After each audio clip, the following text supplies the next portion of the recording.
आप कुछ याद कर रहे हैं? कुछ याद कर रहे हैं?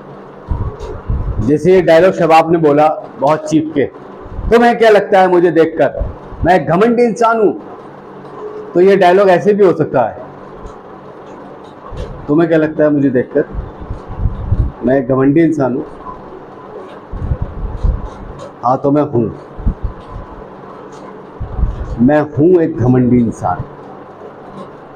यहां से क्या है, जैसे मैंने जो बात बताई ना, पहला गियर डालना है, दूसरा डालना है, तीसरा डालना है, फिर चौथा डालना है। इसलिए क्या करा, चौथे गियर में ही गाड़ी उठा दी। क्या होता है, आपकी कोई भी चीज होती है ना, वो स्टेप बाय स्टेप चलती है। जैसे डायलॉग इसने जो डायलॉग बोला, चीख के बोला, पहले ही इसने अपना सारा एनर्जी पहले ही दिखा दी कि तुम्हें क्या लगता है मुझे देखकर मैं एक घमंडी इंसान हूं, ये है वो है। यहां पर बात यह है कि वो जो शख्स है वो पूरी तरीके से अंदर से भरा हुआ है, उसके साथ जो चीजें हुई हैं वो अंदर से पूरा भरा हुआ है, तो एकदम से तो नहीं गुस्सा होगा वो। और ये वो भी है, होते हैं ऐसे लोग भी जो एकदम से भड़क जाते हैं, मगर जो समझदार होते हैं वो पहले अपनी बात रखते हैं, उसके बाद भड़कते हैं, है ना, करते करते फिर वो एक लेवल पे आते हैं। तो ये डायलॉग ऐसे भी बोला जा सकता है कि तुम्हें क्या लगता है मुझे देख मैं एक घमंडी इंसान हूं, तो मैं हाँ हूं एक घमंडी इंसान। रिश्ते, नाते, कस्में, वादे और वो क्या कहते हैं, जज्बात। मेरे जज्बातों की कदर क्यों नहीं करी? अब वो हल्के हल्के बढ़ रहा है ना, हल्के हल्के स्टेप बाय स्टेप बढ़ रहा है। तो ये चीज़ थोड़ी सी आप लोग स्पीच में लाइए, पहली चीज़।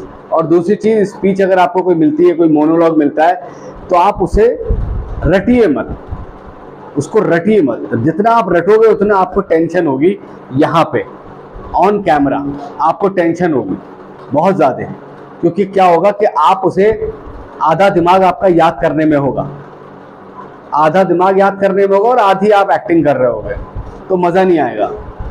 आदमी कहेगा अरे यार इसने खाली याद करके सुना दिया। आपको डायलॉग को समझना है कि इस डायलॉग में आखिर कहानी क्या है, बात क्या है।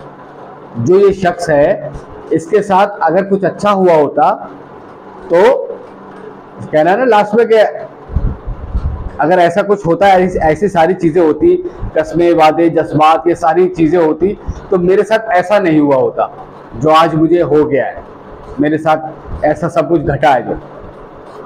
Leave me alone Tania.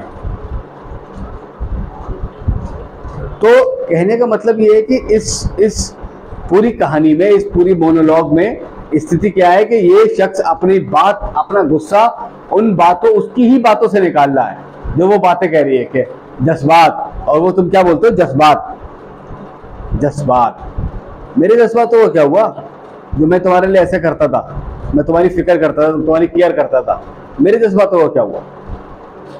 ये यहाँ पर आपकी ही बातों से आपका गुस्सा, आपके ऊपर गुस्सा निकाल रहा है। तो स्पीच को समझना बहुत जरूरी है, समझिए। जैसे आपने थोड़ा समझ के किया, आपने थोड़ा याद करके किया, आपने थोड़ा याद करके किया, आदित्य को याद करने में दिक्कत हुई, रटा उसने, शबाब का भी यही सीन हो गया। तो आपको स्पीच को समझना है और तुरंत याद करने का तरीका भी मैं आपको आज बताता हूँ। आप स्पीच को पढ़ते हैं तो कम से कम 5-6 बार उसको रीड करिए। 5-6 बार रीड करने के बाद फिर आप उसको समझिए कि इस स्पीच में है क्या। शब्दों को हम नहीं समझ पाते, हम शब्दों को समझते नहीं है। स्पीच पढ़ रही हमने, उसमें जो शब्द हैं उसका मतलब है, उसकी फीलिंग्स है, उन शब्दों का एहसास है, क्या बोलते हैं, जज्बात। बहुत बड़ा शब्द है जज्बात। तो शब्दों को समझना है। हमने जो कहानी पढ़ी, जो हम स्पीच पढ़ रहे हैं, वो हमने पढ़ ली, उसमें जो शब्द हैं उन शब्दों की भी तो फीलिंग्स है। वो जो शब्द हैं उसमें, उन शब्दों की भी तो फीलिंग्स है ना, उसे भी समझना पड़ेगा, तब आपकी स्पीच बहुत अच्छी होगी। आप स्पीच को समझ के जब करोगे, और ऐसे ही वॉइस ओवर में होता है, डबिंग में होता है। आपने स्पीच आपको मिलती है, डायलॉग आपको मिलते हैं, तो आपको 2-1 बार पढ़ना चाहिए और उसमें जो शब्द हैं उसके अकॉर्डिंग आपको अपनी वॉइस से फील देना पड़ेगा, अपनी आवाज से फील देना पड़ेगा। जज्बात, जज्बात। और वो क्या कहते हो? जज्बात, कस्में, वादे, रिश्ते, नाते। वाह। और एक शब्द और भी तो बोलते हो ना, जज्बात।